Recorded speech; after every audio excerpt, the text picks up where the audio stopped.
Hi, Stargazers. This is Alissandra Coffey reporting to you on this wonderful, beautiful supermoon in the sign of Capricorn. Well, I don't know about you, but I have had quite a time when it has come to Mercury retrograde, particularly between May and this month, especially.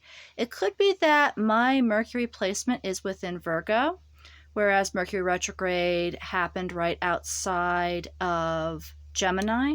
But man, oh man, it was a rough one for me. And one of those rough things was that my old phone, the camera on my old phone, completely shut down and my old phone completely crashed on me. So I'm reporting to you with my new phone and the camera on that function.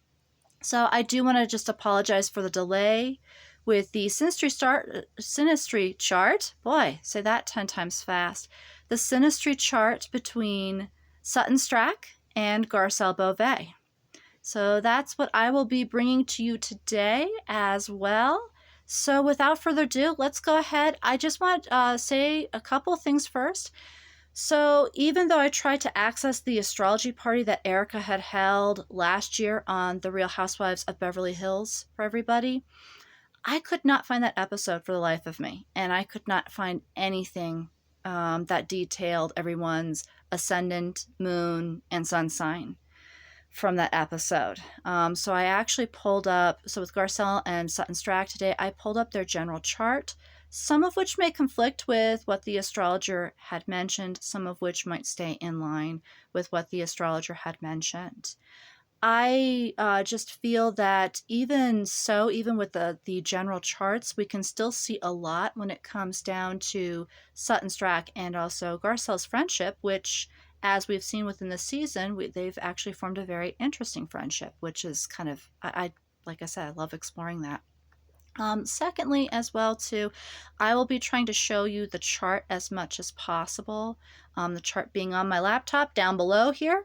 So if I do move my camera a lot, I will try to make sure that stays steady and I'm not giving you guys seasickness when watching this video.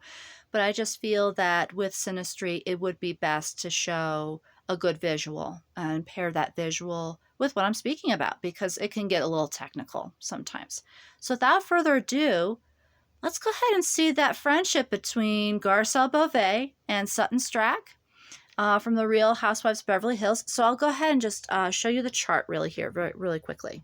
And again, like I said, without, giving everyone seasickness here.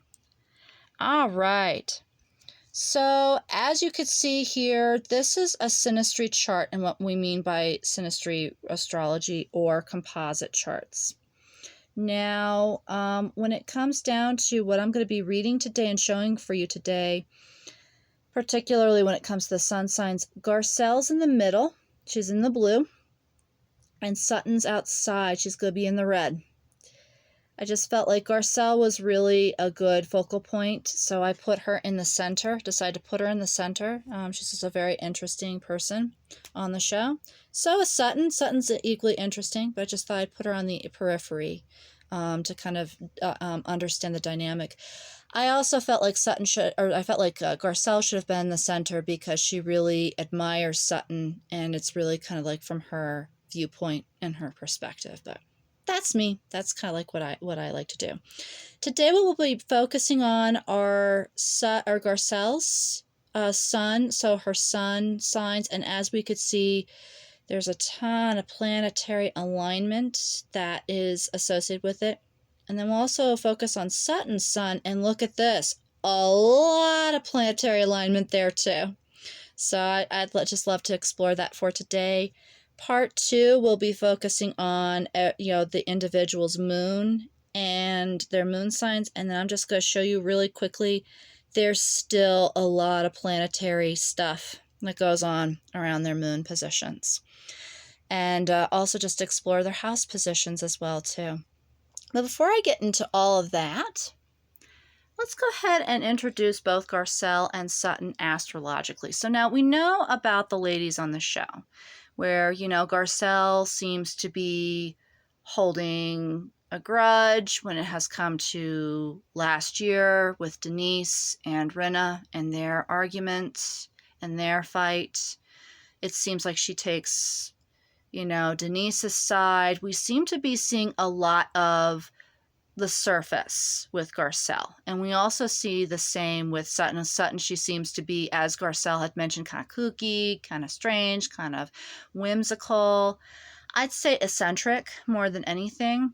But I'd like to introduce each lady as they are astrologically in their chart, as opposed to how we see them on Bravo. For one big reason only. With Bravo, as much as I love the show, the ladies are very ascendant oriented. And what I mean by that is that they're very persona oriented.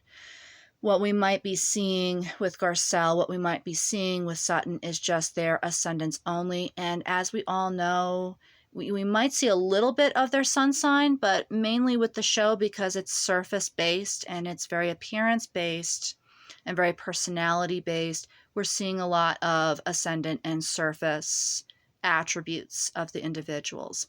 So this is why I wanted to explore their relationships synastry-wise. There's a little bit more going on, I think, with each lady that I think would be fair to share. So I'll start with Garcelle since she's in the center. Garcelle, so her sun is within Sagittarius. However, unlike where most Sagittarians, or I would say, unlike most double Sagittarians, she's very different in the regard that she has her moon in Taurus. Now, what I mean by double Sagittarian, I mean by somebody who has both their sun and their moon in the same sign. So unlike somebody who's a double Sagittarian, where when they get an idea and they get an inspiration of an idea, they might be like right on it. Like a double Sagittarian, if they get the idea to go to Kathmandu, they'll be packing their bags and going to Kathmandu in 24 hours. Or if they have an idea of a particular philosophy, they're going to be reading about that philosophy like right away, like within that same day, probably within that same moment that they have the inspiration. Garcelle's a little different in the regard that with that Taurus moon, she is more concerned about the brass tacks about her ideas. She might have the ideas to do things, such as having the idea to do the talk or having the idea to write a particular screenplay, but the way in which she approaches that idea is a little bit different than with typical Sagittarians. The way that she approaches that idea would be more, when it comes to that screenplay, do I have a great target audience? And if I have that great target audience, how can I build on that great target audience so that I get a good box office revenue and I get a good box office turnout when it comes to that screenplay? Coincidentally, when it comes also down to like the talk or some of her broadcasting aspirations, it would be like, okay, this is a really good dream job, but is it really fruitful both for my family? Will I be able to spend time with my family? Will I be able to spend time with my friends? Or will this take over my whole budget? Will this take over my whole time budget, so to speak? And also, is the money coming in pretty reasonable so that I can support everybody at the end of the day and still do my dream job? And of course, I think with both signs being intact, whereas Sagittarians are known for their bluntness and having a gift of gab or just being very blunt in general, I'd say with Garcelle, yes, she can be blunt. Yes, she can be honest in a Sagittarian way, but her bluntness is also paired with the bluntness of Taurus. And Taurus can be very blunt and straight, no chaser when it comes to their observations. So with Garcelle, she's the individual where you definitely know where you stand with her. If something's annoying her, she's definitely one to say, hey, out with it. She's definitely one to say, hey, let's be honest. Let's not hold back. It's a waste of time to hold back. Let's not hold back. Let's just be honest and just express what we need to express. So again, that could be, like I said, that's with both signs. And I also find with Taurus too, that makes her a little more compassionate. And unlike where most Sagittarians can come across as being very aloof, sometimes when it comes to their bluntness, because it's usually based out of logic and observation, I think she has more of the bluntness coming from a heart center, or, having more of the honesty come from a heart center and come from a really good place and a very loving place too, which is really at the heart of Taurus as well too. Her ascendant is within Pisces. Now, Pisces can be that elusive sign for me. They can be very elusive to understand. One thing that I do notice is that Pisces, like Scorpio, they can be very mysterious. And they can also focus and obsess over particular areas. Now, for Pisces, it's a bit different. Whereas with Scorpio, they want to obsess over an area in order to get to the truth and expose the hydras that are within society, or expose the hydras within somebody and get down to what they feel is the truth. Pisces is actually a little more peace-loving than that. Pisces is more, I want to surround this issue to see every side, every angle, and really leave no stone unturned. I kind of liken it to the fish that just swims in the sea and just swims in the depths of the lakes and the oceans. It's like swimming as deep as possible to get a full, well-rounded, and we also have to take into consideration a full, well-rounded mystical view of everything, and not just a black and white, right, wrong, yes, no sort of side to things. So I definitely see that with Garcelle, in the regard that she, especially like with her relationship with Denise and her relationship with Rinna, again, it probably irritated her that it was so black, white, right, and wrong, that she just felt like, I need to explore more of Denise's side. I need to explore more of Rinna's side. This is so unfair. I really want more than what I'm seeing right now. And hopefully at the beginning of this cast, when I was introducing Garcelle, hopefully I said Garcelle and not Sutton. I've been doing that a lot lately, even when rehearsing or even when kind of practicing for this. So Garcelle, we're all talking about Garcelle just to be on the safe side there. Now, with Garcelle, there's now Sutton. So Sutton is Sun in Virgo. See, actually, Mercury stationary is playing its role with me today, too. We're not fully out of retrograde just yet. Darn it. I thought we were. But Sutton is Sun in Virgo, Moon in Gemini.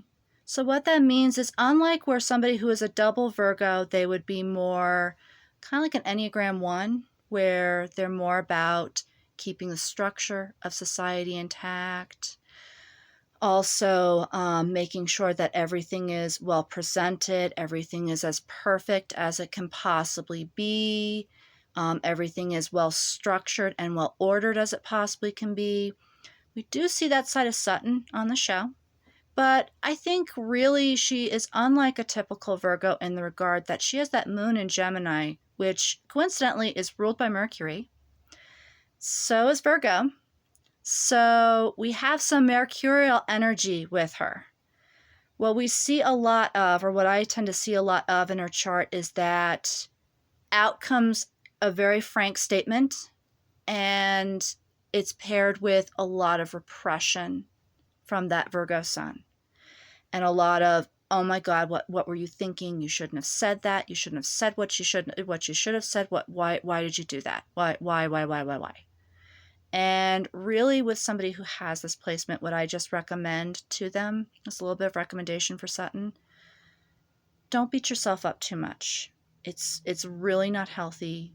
We all are entitled to our opinions. We all are entitled to say something. We're all entitled to our observations. And I feel for Sutton, any way in which you can recognize that would really benefit her. I also feel that she could really do very well with having like a pen and paper, maybe like on her nightstand at night. So if she does see something that really elicits that Gemini moon, which can come out as being very frank and very honest when it comes to the communication style, I always just say write it down and then think about how you can present that to that person. Write down that thought and then see how you can present it, and how you can present it in the best Virgo way that you can present it, or in the best way that you can present it. And then once it is said, let it go. Just let it go. Don't dwell on it. Don't beat yourself up over it. It's out there. That can of worms has been opened. Let it go. It's the best that I can say on that one as well, especially since Virgos can be very, not only critical to others, but very critical and harsh on themselves as well too. Coincidentally, what I found very interesting with Sutton was that her ascendant is in Scorpio. And what I usually see with this paired with the Virgo sun is that this is an individual who is very private in her life and potentially has a very, I'd like to say, spiny shell. And I don't mean this in a mean way at all. Some people are very comfortable with being exposed to the public. Some people are not. And I would say with Sutton, she is not. Even though she is on reality television, she goes to great lengths to protect her privacy as much as possible. I also see that Scorpio side as, coming out as wanting to see the truth. And we saw this actually last year in, I think, one of the first episodes with Kyle's dinner party, where everyone was being very fake and being very Beverly Hills and, gee, I like you because of this. And her reaction was, her reaction was, this is nauseating. I want truth. I can only take so much shallow surface before I need truth. And that I saw as the Scorpio ascendant coming out. And, truth for her is the best relationship possible because at least everybody's being transparent and everybody can grow from that situation. At least that would be from her viewpoint. Again, what I would just recommend is just make sure that when you do present the truth, that you present it as objectively and as heartfelt as possible and not do it in such an abrasive way that it leads to what happened with Teddy Mellencamp at Kyle's party, which is hurt feelings. And that usually happens a lot with somebody who has a lot of aspects with Scorpio. It's finding that balance between stating the truth, which is definitely needed, and finding a way to state that truth in a heart-centered way and in a nice way. I think that's another thing with Sutton that can be worked with. Also, since I'm imparting advice so much, I think Garcelle could really benefit from, while she likes, with her ascendant or Pisces ascendant, she likes to look at every bit, every center. She likes to explore a lot of issues. Maybe learning to know when to drop an issue. And just saying, look, I've seen all sides of this situation, how to drop it. And just kind of let it go. Let it go out into the universe. Let it go. Let your truth be, gather the facts that you have gathered. Let your truth stand. Let the rest of it go. Is what I would also recommend for Garcelle.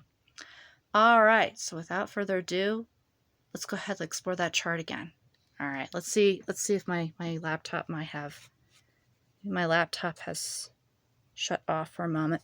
So I am actually going to pause for the cause for just a brief moment, and then I will be coming back with the charts at hand. Stay tuned.